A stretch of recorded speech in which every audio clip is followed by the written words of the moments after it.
Aaron Finch गुस्सा हो गए जिन लोगों ने कहा कि विराट कोहली के टेस्ट क्रिकेट में नंबर्स अच्छे नहीं। उन्होंने कहा कि look at his numbers, aren't they good?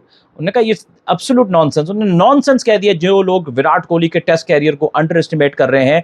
बड़ी जबरदस्त खबर है, इस पे सारी डिटेल विराट कोहली की अचीवमेंट्स की बताऊंगा और वो शट अप कॉल होगी उन तमाम लोगों को जो ट्रॉल कर रहे हैं। आप सबसे पहले ओपिनियन दीजिए कि आप विराट कोहली को कहां रेट करते हैं इंडिया के टॉप 5 टेस्ट बैट्समैन में? क्या आपके हिसाब से उसमें आते हैं तो या नहीं आते? जो भी आपका ओपिनियन है कमेंट सेक्शन में बताइएगा। आगे बढ़ते हैं। ये जो आजकल जब से विराट ने रिटायरमेंट ली तो बहुत से लोग बात कर रहे हैं, खामखा के कंपैरिजन डिफरेंट प्लेयर से कर रहे हैं, उसकी एवरेज को डिस्कस कर रहे हैं। सर मैं आपको बताऊं कि average is not everything. Stupid लोग हैं वो सिर्फ एवरेज को गिनते हैं, आपका जो फेजेस होते हैं उसको भी देखना चाहिए। अब मैं आपको बताता हूं विराट के कुछ टॉप अचीवमेंट्स जो कि आपको होश उड़ा देंगे टेस्ट क्रिकेट के अंदर।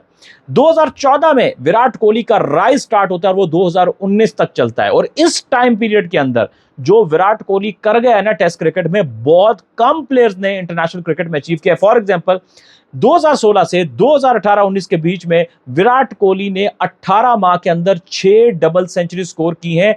ये 34 इनिंग्स आती हैं और ये second best in the history of cricket in terms of double century scoring per innings ratio after the Bradman. 6 double centuries आपको 18 माह के अंदर, 18 मंथ के अंदर, मतलब दिस इज इनसेन। और इसी वक्त के अंदर में अगर आपको मजीद डीप डाउन लेके जाऊं तो विराट कोहली का 2014 से लेके 2019 तक 60 प्लस का एवरेज था, और ये आउटस्टैंडिंग एवरेज थे सारे टेन्योर के अंदर। एक ही बैट्समैन इस बीच में विराट से ऊपर रहा कुछ फेजेस के अंदर, वो था स्टीव स्मिथ। उसके अलावा दुनिया का कोई बैट्समैन उसके करीब भी नहीं आता जितनी उसकी परफॉर्मेंसेस हैं। फिर 700 इन द ऑस्ट्रेलिया, 700 कर रखे हैं विराट ने ऑस्ट्रेलिया के अंदर, जो कि इटसेल्फ एक अनबिलीवेबल रिकॉर्ड है किसी एशियन बैटर के लिए। 6 जो 100 थे वो सचिन तेंदुलकर के हैं। उसके बाद साउथ अफ्रीका में सेंचुरी, हर मुश्किल जगह पे सेंचुरी। और एक बार आपको बात बता दो, अभी आएंगे नीचे कमेंट सेक्शन में लोग बात करने कि भाई वो इंग्लैंड में फेल हुआ, वो फलानी जगह पे फेल हुआ। भाई दुनिया के जितने भी बड़े बैट्समैन रहे हैं ना, उनका कोई ना कोई एक कंट्री होता था या कोई एक टूर होता था जिसमें वो स्ट्रगल करते थे। दुनिया में कोई ऐसा प्लेयर नहीं जिसने स्ट्रगल नहीं किया। So they are player, they are humans, they are not robots and they are not computer wise programmed players so कि they can score 100 on each and every venue in each and every inning. This is not gonna happen by any for any player. So you have to be realistic while analyzing a career of a player. So होश के नाखून लीजिए और realistically approach की बात कीजिए। मैं Jack Kallis की बात करता हूं, उसकी ट्रिपल सेंचुरी नहीं है, उसकी टेस्ट क्रिकेट में ट्रिपल सेंचुरी नहीं है, और मेरा ख्याल है कि डबल सेंचुरी भी उसने अपने करियर के आखिरी दिनों में जाके बनाई, आखिरी सालों में कुछ बनाई थी जाके। लेकिन वो कितना बड़ा ग्रेट है, उसको one of the greatest batter of all time कहते हैं, जितना वो जबरदस्त ऑलराउंडर है। तो बात कहने को ये है कि यार इस तरह से तो हो जाता है। तो बात मैं सिर्फ ये आगे ऐड करूंगा उसके अंदर कि जो विराट कोहली के नंबर्स हैं वो इनसेन है सारे टाइम के अंदर। इसी सारे टाइम के अंदर उसने बहुत जगहों पे आके परफॉर्म किया। इंडिया में आप लोग कहते थे यार घर में कौन परफॉर्म क्या होता है, घर में परफॉर्मेंस क्या होती है। अभी आपके प्लेयरों से तो घर में भी रन बहुत सारों से नहीं हो रहे, उस पर क्या कहोगे? इतनी स्पिनिंग विकेट जब होती है तो स्पिनर को खेलना आसान होता है क्या? वहां पे डबल सेंचुरियां मारी हैं उसने जाके, और मुश्किल जगहों पे प्रेशर में रन किए हैं। और मत भूलिएगा कि वो इंडिया की हिस्ट्री का वो सक्सेसफुल कैप्टन है।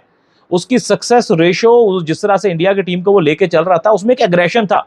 वो प्लेयर को फाइट करवाना जानता था कि कैसे लड़ते हैं ग्राउंड के अंदर, और वो एक पॉजिटिव एनर्जी और बड़ी एक प्रोग्रेसिव सोच लेके एज अ कैप्टन था। लेकिन थे कुछ ही बीच में लोग जो कि उसको पसंद नहीं करते थे, और गट्स जोड़ करके, मिल जोड़ करके उन्होंने ना सिर्फ विराट को कप्तानी से हटाया बल्कि आहिस्ता आहिस्ता उसको वीक करते गए, जिसका असर उसकी अपनी परफॉर्मेंस में भी आया। और आफ्टर 2019 विराट कोहली के नंबर्स नीचे जाना स्टार्ट हुए, और उसके पीछे विराट की अपनी परफॉर्मेंस को तो आप दोष दे सकते हो, लेकिन उसमें पीछे बहुत सारे गेम खेलने वाले लोग भी थे जिसने इसके जिम्मेदार हैं। मैं थोड़े से नंबर्स आपके साथ शेयर करूंगा कि विराट कोहली का जो राइज था, पहले उसके 29 टेस्ट मैचेस में 39 का एवरेज था, जो कि आप ओके कह सकते हैं, डिसेंट कह सकते हैं। लेकिन राइज होता है अक्टूबर 2014 से दिसंबर 2019 तक। ये था गोल्डन फेज विराट कोहली का, जहां पे 55 टेस्ट मैचेस में 90 इनिंग्स। अब नोट करना ट्रॉलर्स आपके लिए, 5347 runs with average of 63.65 which is insane.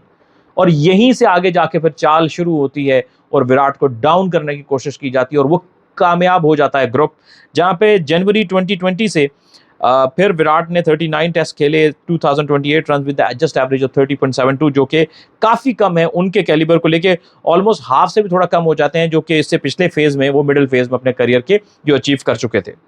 लेकिन अगेन प्लेयर्स के करियर में उतार चढ़ाव आते हैं, लेकिन जो बंदा वो 2014 और से लेके 19 के एंड तक कर गया है ना भाई, करके दिखाओ तो मानूंगा।